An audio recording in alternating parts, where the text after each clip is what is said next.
భారతదేశంలో ఉన్న తత్వవేత్తలు వారు ఏమంటున్నారంటే త్రిత్వము త్రిమూర్తులు రెండు ఒక్కటే, తండ్రి కుమార పరిశుద్ధాత్మ బ్రహ్మ విష్ణు మహేశ్వరులు వీరు సమానమే అంటున్నారు.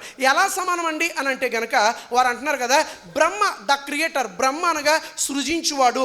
ఈ సృష్టి ఆదిలో యెహోవా కూడా ఏం చేశాడు, భూమి ఆకాశములను సృజించాడు గనక బ్రహ్మ అలాగే యెహోవా ఇద్దరు ఒకటే అని చెప్పడానికి ఎలాంటి సందేహము లేదు అని అంటూ ఉన్నారు. రెండోదిగా వారు అన్నారు కదా, విష్ణు ద ప్రొటెక్టర్, విష్ణుమూర్తి ఎవరు అని అంటే గనక ఈ భూమి ఆకాశముల్ని రక్షించేవాడు, వినాశనము నుండి కాపాడేవాడు. మన ప్రభువైన యేసుక్రీస్తు కూడా ఈ భూమి అంతా కూడా చెడిపోతే ఆయన రక్షించడానికి ఈ యొక్క భూలోకానికి వచ్చి నరవతారిగా ఆయన ప్రాణం పెట్టాడు గనక ఆయన రక్షించేవాడే, ఈయన రక్షించేవాడే గనక విష్ణుమూర్తి యేసుక్రీస్తు ప్రభుల వారు ఒక్కటే అని అంటూ ఉన్నారు. మూడోదిగా పరిశుద్ధాత్మ దేవుని గురించి వారు చెబుతూ అంటారు కదా, పరిశుద్ధాత్మ దేవుడు శివుడు వీరిద్దరూ కూడా సమానమే. ఎందుకో తెలుసా, పరిశుద్ధాత్మ దేవుడు జ్ఞానమునిచ్చేవాడు, జ్ఞానమునిచ్చి మనుషులను నడిపించేవాడు, ఏది మంచి ఏది చెడు మనకి తెలిసేలాగా చేసి నడిపించే దేవుడే పరిశుద్ధాత్మ దేవుడు. శివుడికి కూడా ఒక టైటిల్ ఉంది, అదేంటో తెలుసా, ప్యూర్ కాన్షియస్నెస్, అనగా మనకి జ్ఞానమునిచ్చేవాడు ఎవరు అని అంటే కనుక ఆ పరమశివుడే మనుషులందరికీ కూడా జ్ఞానమునిచ్చేవాడు. కనుక పరిశుద్ధాత్మ దేవుడు శివుడు వీరిద్దరూ కూడా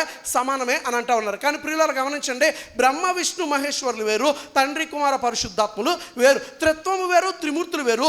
ఎలా చెబుతున్నారండి అని అంటే కనుక యెహోవా కేవలం సృజించేవాడు మాత్రమే కాదు, యేసుక్రీస్తు కేవలం రక్షించేవాడు మాత్రమే కాదు, పరిశుద్ధాత్మ దేవుడు కేవలం నడిపించేవాడు మాత్రమే కాదు, వీరు ముగ్గురు వేరువేరుగా కనిపించిన ఐక్యత కలిగిన ఒకే ఒక్క దేవుడు నమ్మిన వారు. దేవుని నామమున స్తోత్రం చెప్పండి ఒకసారి.